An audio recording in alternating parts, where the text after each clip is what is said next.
नेहरू ने लगाई थी फटकार, अब एस जयशंकर ने लताड़ा है। भारत पर उंगली उठाने वालों को सबक सिखाया है। नेहरू एस जयशंकर ने एक ही तर्ज पर यूरोप को धोया है।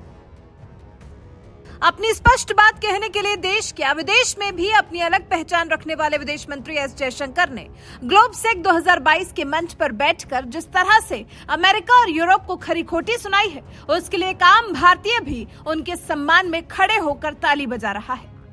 लेकिन जब से एस जयशंकर का अमेरिका और यूरोप को लताड़ लगाने वाला वीडियो सामने आया है, तब से देश के पहले प्रधानमंत्री जवाहरलाल नेहरू को भी याद किया जा रहा है।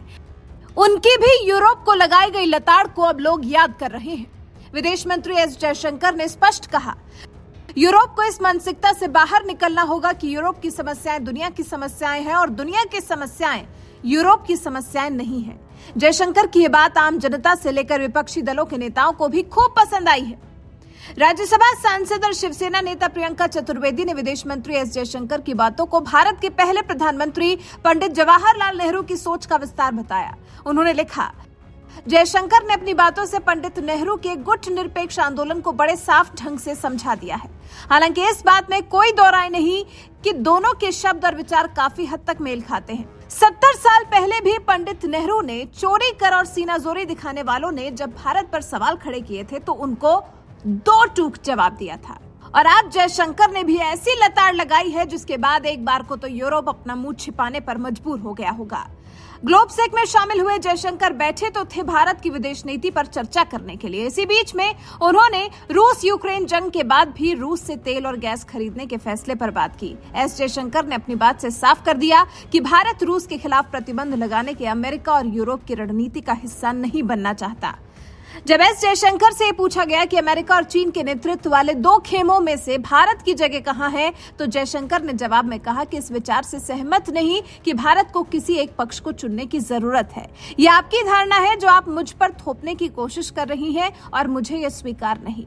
मैं दुनिया की आबादी का 5वां हिस्सा हूँ। मैं दुनिया की 5वीं या 6ठी सबसे बड़ी अर्थव्यवस्था हूँ। इतिहास सभ्यता को भूल जाइए, पर मुझे लगता है कि सबको पता है कि मैं अपने पक्ष का अधिकारी हूँ।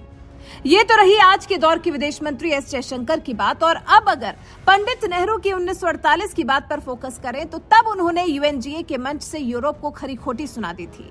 भारत तब नया नया स्वतंत्र हुआ था और संयुक्त राष्ट्र को अस्तित्व में आए भी बस 3 ही साल हुए थे।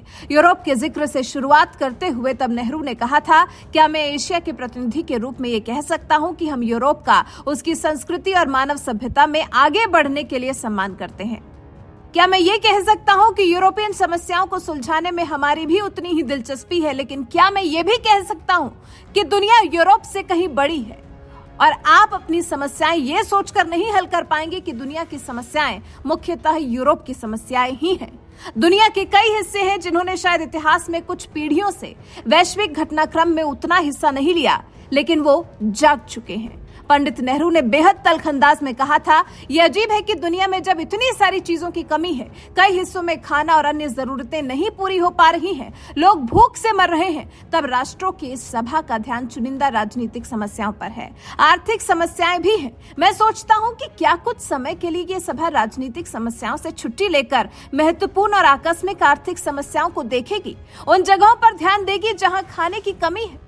यहाँ पंडित नेहरू की बात का संदर्भ कुछ ऐसा था कि वो स्वतंत्र भारत का रुख स्पष्ट करना चाह रहे थे।